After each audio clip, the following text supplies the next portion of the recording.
Bienvenue dans cette vidéo dans laquelle nous allons voir le guide ultime pour créer un blog d'avocat qui attire plus de 10 000 visites par mois. Dans cette vidéo, vous allez comprendre pourquoi est-ce que 99% des cabinets d'avocats n'ont pas de résultats sur Google. Ici, j'entends bien le Google par le référencement naturel, ce qu'on appelle le SEO, le Search Engine Optimization. Vous allez comprendre, vous allez découvrir la seule méthode qui permet effectivement d'avoir des résultats. On va voir que cette méthode, elle est constituée de 4 piliers et qu'en réalité, 99% des cabinets d'avocats n'utilisent qu'un seul de ces 4 piliers. Donc, on va voir les 3 autres piliers qu'il va falloir mettre en place et on va donc découvrir comment l'appliquer et quels résultats votre cabinet peut espérer en appliquant justement cette méthode. Pour me présenter, je m'appelle Kélian Laloué et je suis le CEO de Endil, l'agence marketing spécialisée dans les cabinets d'avocats. Notre promesse, elle est simple, on double votre chiffre d'affaires grâce au référencement Google. Si jamais ça vous intéresse, je vous laisse découvrir sur notre site internet. Donc le problème, c'est que le blog effectivement, les cabinets d'avocats se concentrent généralement sur le blog, d'accord, sur créer du contenu à travers du blog. Alors c'est vrai que le blog, il aide effectivement au référencement naturel, il aide au SEO, c'est vrai. La problématique, c'est qu'on va se demander mais quoi écrire, à quelle fréquence, quels mots-clés intégrer, est-ce que je dois mettre des images, des vidéos. Vous voyez que la liste des questions, elle est assez longue et donc c'est ce qui se passe, c'est que la dernière fois, moi c'était avant-hier justement, j'étais en call avec un jeune cabinet d'avocats, donc il a juste 6 mois de naissance, on va dire, de création, ce cabinet d'avocats, et une des premières choses qu'ils ont voulu mettre en place, parce qu'ils sont jeunes, parce qu'ils croient en l'avenir du digital pour les cabinets d'avocats, c'était donc une stratégie de référencement. Et donc ce qu'ils ont fait, c'est qu'ils ont commencé à créer du contenu un peu n'importe comment, si je puis dire, sans réelle méthode derrière. Et moi en fait je leur ai tout de suite dit, si vous continuez comme ça, tout simplement, vous allez perdre de l'argent parce que tout ce que le contenu que vous allez créer, il va servir à rien, il va rapporter 0 € peanut, d'accord? Pourquoi? Parce que justement, il n'y a pas de stratégie, il n'y a pas les 4 piliers qui sont pris en compte. Donc, c'est quelque chose à ne surtout pas faire si jamais vous êtes dans cette situation, que vous êtes un jeune cabinet ou alors que vous êtes déjà un cabinet d'avocat qui est déjà implémenté ou alors qui est déjà implanté, qui a déjà du chiffre d'affaires ou alors qui a même déjà commencé à créer du contenu, que ce soit un peu ou alors beaucoup. Vous allez tout simplement ne pas optimiser votre temps et votre énergie et donc votre argent si vous ne connaissez pas les 4 piliers du SEO.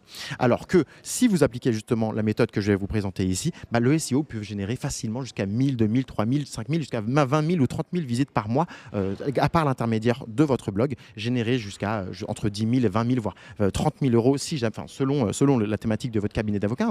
Nous, on accompagne des cabinets d'avocats justement qui peuvent faire jusqu'à 30 000, 40 000 € de chiffre d'affaires uniquement grâce au référencement naturel. Et ça, en fait, de manière automatique. C'est-à-dire qu'une fois que vous êtes leader sur un mot-clé ou sur une thématique sur Google, eh bien, ça tourne, ça continue, et cela pour des années. D'accord.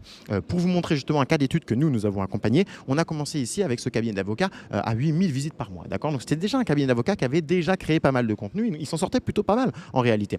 Eh bien, regardez ça. On a terminé le 12e mois d'accompagnement avec non pas 8 000 visites par mois, mais carrément 20 000 visites par mois. On n'a pas davantage créé. Alors, on a créé davantage de contenu, mais on a continué tout simplement la création de contenu. Mais surtout, on a appliqué les 3 autres méthodes, les 3 autres piliers de la méthode SEO que je vais vous présenter ici. Donc, vous voyez que ces 3 piliers peuvent doubler vos résultats si jamais, quelle que soit la situation dans laquelle vous êtes.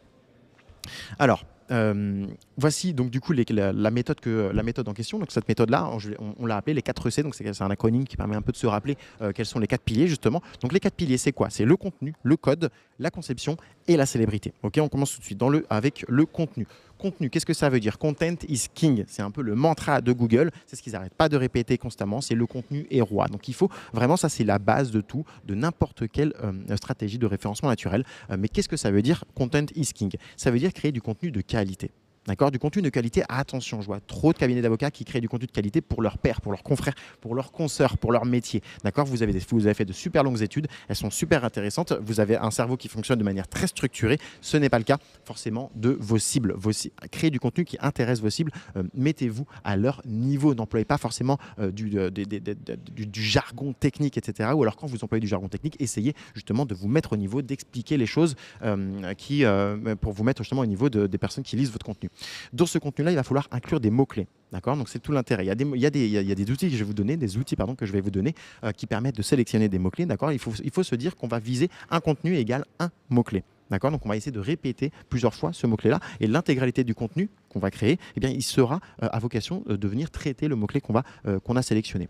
Ensuite, il y a la régularité. C'est très très important d'avoir une routine de publication, que ce soit une fois par semaine, une fois par mois, une fois par an. Bon, peut-être pas une fois par an, mais c'est-à-dire qu'il faut avoir de la fréquence. Les robots Google, il faut qu'ils aient l'habitude de venir chez vous passer un petit coucou et se dire qu'à chaque fois, il y a de la nouveauté. D'accord, donc ça peut dire effectivement de la nouveauté, donc de créer de nouveaux contenus, mais ça peut dire aussi pouvoir mettre à jour vos différents contenus. D'accord, peut-être que ce qui s'est passé en 2023 ne sera pas la même chose en 2024. 2024 et vos contenus ne seront pas les mêmes en 2025. Parfois, juste remettre à jour une image, quelques titres, ça suffit amplement pour donner un indicateur à Google que vous avez mis à jour votre contenu et donc que content is king.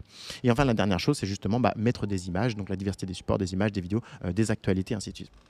Donc, comment est-ce que vous allez pouvoir moi je vais vous donner des outils justement pour trouver du contenu qui intéresse votre cible, parce que je sais que ça peut être un peu difficile de se dire mais quelles sont les véritables questions, le vocabulaire, les verbatims que se posent nos clients à propos de notre spécialité, de notre domaine. Et bien ici, moi j'ai utilisé tout simplement ChatGPT. ChatGPT, c'est totalement gratuit, vous connaissez très certainement. Et bien vous allez tout simplement lui poser cette question-là. Agis comme un expert SEO Google. Je veux que tu me lises toutes les questions que se posent les potentiels clients à la recherche. Et là, vous mettez votre domaine. À la recherche, moi j'ai mis d'un avocat en accident de la route. Classe-les par ordre de pertinence afin que je puisse créer des articles de blog. Et vous voyez que là, il les a classés. Donc là, quelle est l'importance de faire appel à un avocat après un accident de la route? Quels sont mes droits en tant que victime après un accident de la route? Comment un avocat spécialisé en accident de la route peut-il m'aider? Comment calculer le montant de mes indemnités? Vous voyez que c'est très très pertinent et ça vous donne des pistes de contenu à créer. Le deuxième C, donc là on a vu le premier C. Le deuxième C de la méthode des 4 piliers, c'est le code HTML. Qu'est-ce que c'est le code HTML? C'est tout simplement la technicité de vos contenus. Il y a le contenu en tant que tel et la manière dont il va être traité, dont il va être intégré sur votre site internet. Vous le savez, votre site internet, c'est du code. Okay, et bien, en fait, c'est la manière dont votre site internet va venir baliser, donc c'est-à-dire mettre en valeur certains éléments de votre contenu afin de donner des indicateurs, afin qu'ils soient lisibles par les robots de Google. C'est tout simplement ça. C'est transformer votre contenu qui est lisible par des humains en un contenu qui est lisible par les robots de Google. Et donc ça, ce qu'il faut comprendre, c'est qu'aujourd'hui, vous n'avez pas du tout besoin de savoir coder, mais il y a quelque chose qui est important à comprendre, c'est qu'il va falloir structurer vos articles par chapitre. Un petit peu comme dans un livre, un petit peu comme dans une disserte, on va avoir grand 1, petit a, petit b, grand 2, petit a, petit b, et ainsi de suite. Et bien, c'est exactement la même chose, il va falloir que vous structuriez de la même manière vos différents articles de blog. À la différence qu'au lieu de mettre chapitre 1, vous mettez balise, alors soit H1, soit H2, soit H3. Ça veut dire en gros chapitre 1, chapitre 2, chapitre 3, et ainsi de suite. Pour ça, vous pouvez utiliser l'extension Google Chrome Mangools. D'accord, Mangools, c'est une extension que vous allez pouvoir installer et vous allez ensuite aller dans On Page SEO et sur votre site internet, vous allez regarder c'est quoi les différents chapitrages de votre site internet. Vous voyez que nous, sur le site Andy, on a un chapitrage qui est cohérent. Regardez, on a un chapitrage ici, référencement avocat. Pourquoi les meilleurs cabinets d'avocats l'utilisent? Définition. On a un autre chapitrage, référencement avocat, le référencement local, référencement avocat, le SEO, et à chaque fois on va un petit peu traiter donc du coup chacun des chapitres par des sous-chapitres. Vous voyez un petit peu la logique. Donc c'est vraiment ça, c'est très très important. Donc ça, c'était le deuxième pilier. Le troisième pilier, c'est la conception. Le SEO, c'est comme une grande toile d'araignée une grande toile d'araignée entre vos différentes pages. Il faut vraiment imaginer toutes vos pages qui sont reliées les unes entre elles de manière à ce que ça crée vraiment une énorme toile d'araignée. Donc ça, c'est la première chose. C'est-à-dire que lorsqu'on arrive sur votre page d'accueil, il faut rediriger les gens de la page d'accueil vers différentes pages de service qui elles-mêmes redirigent vers différents articles de blog, qui elles-mêmes redirigent vers la page de contact. Vous voyez, en fait, il faut qu'il y ait une expérience à l'intérieur de votre site internet. Ça, c'est la première chose. Mais la seconde chose, c'est que c'est également vos différents articles de blog, dans l'idéal, ils doivent agir comme une sorte de poupée russe. C'est-à-dire qu'on va avoir un grand pilier, un grand contenu, un contenu qui va aller dans le contenu là et un contenu encore plus petit. Je m'explique. Par exemple, marketing avocat. Dans le contenu marketing avocat, on a des sous-catégories. On va avoir par exemple le référencement avocat. Et dans référencement avocat, on va avoir différentes catégories. C'est le référencement naturel avocat. Et bien ça va pouvoir constituer par exemple 3 types de contenus, 3 types d'articles de blog. Et à chaque fois, ils sont reliés de manière à ce qu'il y ait un article important, un article un peu moins important et un article encore un peu moins important. Ça, Google, il adore. Et d'ailleurs, vos clients également adorent cette manière de fonctionner. La célébrité ensuite, donc c'est le dernier point, la célébrité, c'est le nombre de liens qui redirigent vers une page donnée. D'accord, c'est le nombre de sites internet en dehors du vôtre qui parlent de votre site internet. Ok, donc ça peut être la presse, ça peut être le classement Forbes, ça peut être des annuaires et ainsi de suite. Ok, la valeur, ce qu'il faut comprendre, c'est que la valeur d'un lien dépend de la popularité de la page qui l'héberge. Okay, plus le site internet qui parle de vous est un site internet qui est reconnu, qui est populaire, et bien plus ce lien-là, il aura de la valeur pour votre site internet et plus il va en bénéficier pour son référencement naturel. Et enfin, une page, donc ça c'est un point très important, une page d'une thématique similaire est plus pertinente qu'une page hors sujet. Je vois trop de cabinets d'avocats qui justement vont mettre leur site internet sur des pages sur des sites internet qui ne sont pas du tout cohérents avec le monde du juridique, qui vont mettre ça par exemple sur des annuaires un peu dark aux États-Unis. On ne comprend pas le lien entre les deux. Ça va plus vous desservir que vous servir. Et il faut faire vraiment attention. Alors, Je vous ai également mis ici donc un outil qui permet justement de connaître. Donc ça, c'est dans la conception. Je reviens très rapidement sur la conception de votre site internet. Donc au niveau du code, le code, c'est très important aussi que votre site internet se charge vite, d'accord. Donc il y ait une bonne optimisation technique. Pour ça, je vais vous donner un outil qui s'appelle PageSpeed Insight. Et vous voyez, il vous donne un indice de performance et il vous donne des recommandations. Je vais vous donner tous les outils à la fin de la vidéo. Vous inquiétez pas. Donc ce que vous devez retenir, c'est que le premier pilier, c'est le contenu. Vous devez répondre à des questions, donc créer du contenu intéressant pour vos cibles. Le deuxième, c'est le code. Apprenez à chapitrer tous vos articles. Le troisième, c'est la conception. Lier des contenus vous devez lier des contenus que vous créez entre eux, d'accord, comme une sorte de gigantesque toile d'araignée. Et enfin, le quatrième point, c'est la célébrité. Le site internet doit apparaître sur d'autres sites Internet. Ok.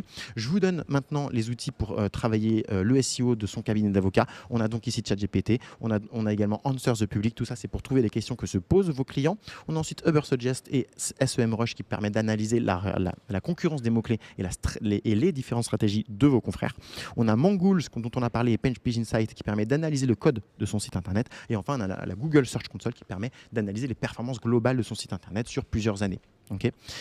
Si jamais et vous souhaitez aller plus loin, sachez qu'on a créé énormément d'articles comme ça. On est en train de créer plein de vidéos sur le sujet. Notre objectif à nous, c'est d'aider les cabinets d'avocats à faire du marketing, à optimiser leur référencement Google afin d'apparaître en premier et de générer des résultats. Donc n'hésitez pas je vous invite très fortement à tout simplement consulter notre blog. Et si jamais vous souhaitez doubler vos revenus par l'intermédiaire du référencement Google, sachez qu'on offre des plans de croissance. Un plan de croissance, c'est quoi? C'est une analyse de votre site internet. Donc on va se prendre un rendez-vous ensemble. Ça dure une première demi-heure. On va voir si on peut vraiment vous aider. On va essayer de faire une sorte de diagnostic. Et à la suite de cette demi-heure, on va pouvoir mettre en place tout un processus au bout duquel vous allez ressortir avec un document PDF qui vous explique toutes les actions qu'on va pouvoir mettre en place, qu'on pourrait mettre en place pour votre cabinet d'avocat et les résultats que vous pourriez espérer avoir au travers du référencement Google. Si c'est quelque chose qui vous intéresse, prenez rendez-vous directement. Il y a un lien autour de cette vidéo-là et on se retrouve dans un appel et je vous souhaite une excellente journée.